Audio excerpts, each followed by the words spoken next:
Halo, assalamualaikum warahmatullahi wabarakatuh. Apa kabar sahabat properti? Jumpa lagi dengan saya di Ikon Properti, informasi dan konsultasi properti.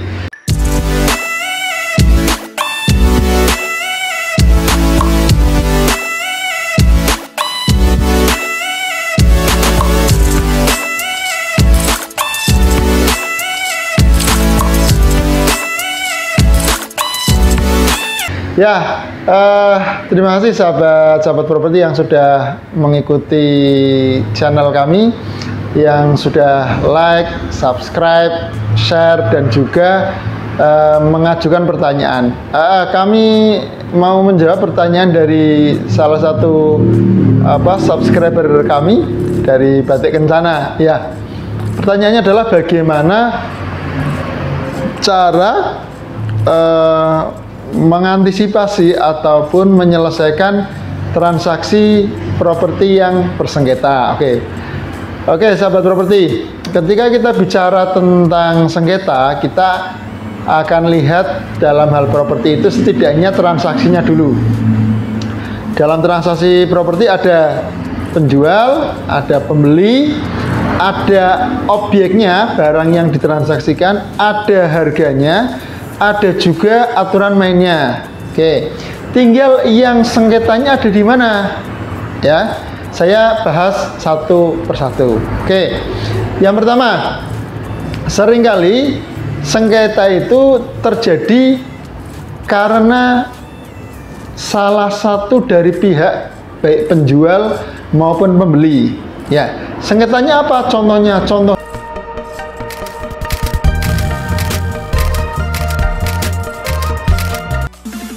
seringkali nilai transaksi yang sudah jadi, misalkan untuk satu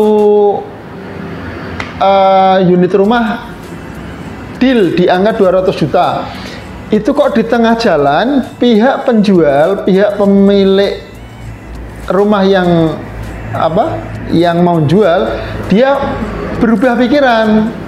Nggak jadi Pak, saya naikkan jadi 250, kalau nggak 250 tidak. Nah, ini terjadi sengketa yang sumbernya masalah, sebabnya adalah dari kedua belah pihak. Itu sengketanya, berarti penyelesaiannya bagaimana? Penyelesaiannya yang terbaik adalah kembali kepada akad semula. Lah, akad semulanya, pertanyaan berikutnya adalah akadnya tertulis nggak? Akadnya dinotariskan nggak? Nah, ini sahabat-sahabat properti, jual beli properti tidak seperti jual beli gorengan, ya. Ya, karena salah satu hal yang terpenting dari jual beli properti, transaksi properti adalah legalitas. Kalau legalitasnya sudah aman, insya Allah transaksinya juga aman. Ini yang harus diamankan dulu adalah legalitas propertinya. Makanya akadnya dilegalkan nggak? Kalau akadnya legal, bisa diproses selanjutnya. Artinya, yuk kita kembalikan ke akad. Akadnya berbunyi seperti ini yang ada di akte jual beli di notaris. Ya, ini sengketa kalau sumbernya dari salah satu pihak, penjual atau pembeli.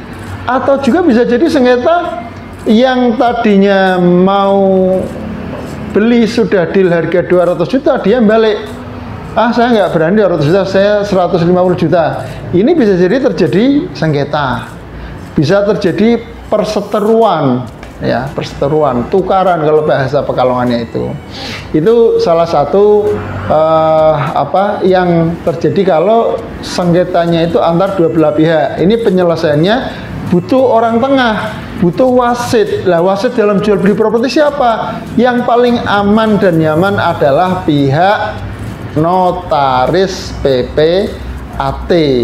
Ini penting untuk sahabat-sahabat properti camkan, garis bawahi. Kalau mau jual beli transaksi apapun dimanapun, silahkan gunakan wasit, dan wasit itu adalah notaris atau PPAT.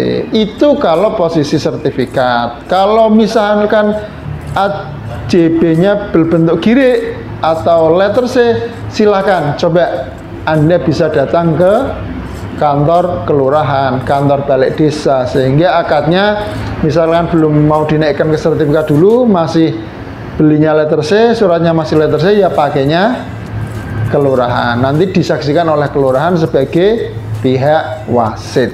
Gitu ya. Oke. Sekarang kalau sengketanya selain di penjual sama di pembeli, ya seringkali sengketa saya garis bawahi setidaknya ada dua. Yang pertama, kalau lihat objeknya, yang pertama adalah legalitasnya. Yang kedua adalah fisiknya. Nah, legalitasnya seperti apa? Misalkan ini, sahabat properti beli tanah senilai 1000 meter.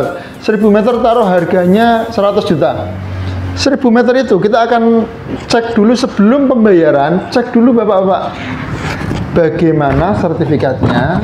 Siapa nama yang tertera di sertifikat? Ini penting. Jangan-jangan Anda transaksinya tidak dengan pemiliknya, Anda transaksinya dengan maklarnya. Ya. Kalau terjadi sengketa, jangan salahkan orang lain dulu. Anda cek dulu ya, mengapa terjadi sengketa. Jadi yang harus dilakukan sebelum Anda membeli properti adalah minta fotokopi sertifikatnya, tanyakan nama yang tertera di sertifikat itu siapa. Misalkan namanya Bapak A. Oke, Bapak A ini masih hidup atau enggak? Orangnya ada di mana?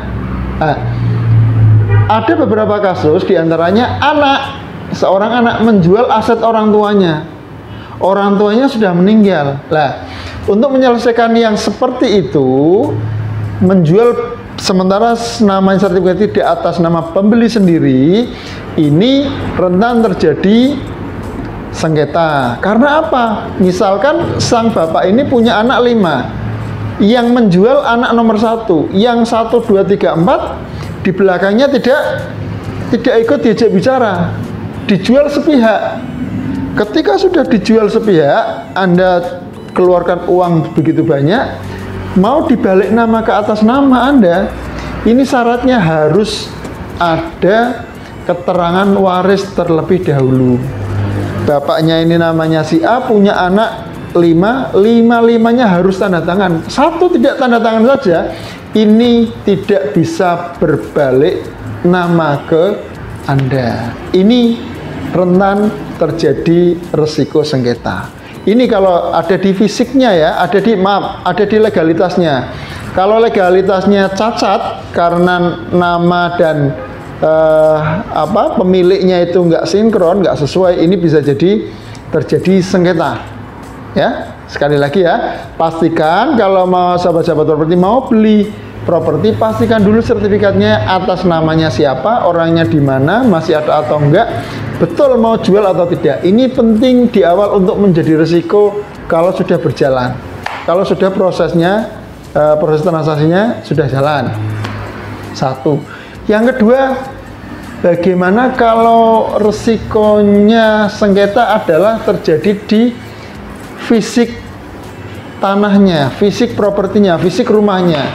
Seringkali kalau sahabat-sahabat properti lihat di beberapa kota besar, tanah pinggir jalan itu seringkali dipasangi plang ya, dipasangi papan, tanah ini milik Haji siapa berdasarkan SHM nomor sekian. Itu salah satu bukti bahwa itu dia melegalkan tanah yang di sini adalah miliknya dia.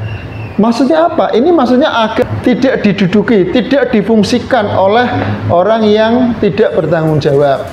Ya, kalau ada beberapa lokasi tanah yang tidak terurus, lama tidak pemiliknya nggak datang, itu yang sering terjadi adalah diambil alih fungsi. Ya, syukur kalau di situ cuma orang ikut bersih-bersih atau ngarit ya, atau ngambil rumputnya, itu malah lokasinya bagus jadi bersih. Lah tapi kalau tempat itu diambil alih, dibikin rumah-rumah bedeng, dibikin rumah-rumah rumah-rumah pemulung seperti terjadi banyak di Jakarta, itu diduduki beramai-ramai. Pemiliknya nggak pernah datang ke situ, begitu datang ke situ sudah ramai. Ya ini terpaksalah akhirnya panggil tenaga keamanan, panggil preman buat ngusir. Ini sengketa yang terjadi karena objeknya dikuasai, diduduki oleh orang lain ya. Maka dari itu ketika nanti sudah transaksi, legalitasnya diamankan, surat menyuratnya diamankan, lokasi tanahnya diamankan. Caranya bagaimana? Kalau Anda ingin lebih ringan, pilihlah warga sekitar paling dekat dari lokasi untuk mengelola. Mengelola butuh uang, Pak? Iya, bisa jadi butuh uang. Tapi kalau sistemnya kerjasama kan bisa. Misalnya seperti ini, Bapak silakan tanah saya ditanami, dirawat, nanti hasilnya buat Bapak. Misalkan ini ya, kalau Bapak-bapak tidak mau keluar uang. Tapi kalau Bapak-bapak mau keluar uang, silahkan belikan tanaman pohon, sengon, pohon pisang, dan bayar orang untuk apa? Untuk mengelola, untuk menanam, untuk merawat. Seperti itu. Itu saja sahabat-sahabat properti dari pertanyaan dari salah satu subscriber kami. Semoga bermanfaat. Kalau ada sesuatu yang kurang jelas, silahkan tanyakan di kolom komentar. Nanti insya Allah kita jawab di video-video kami berikutnya. Terima kasih. Saya doakan semoga sahabat-sahabat propertinya tiap tahun nambah, rezekinya tambah berkah, bisa beli rumah, beli tanah, beli sawah. Amin, Allahumma amin. Salam properti. Assalamualaikum warahmatullahi wabarakatuh. Ikon Properti, informasi dan konsultasi properti.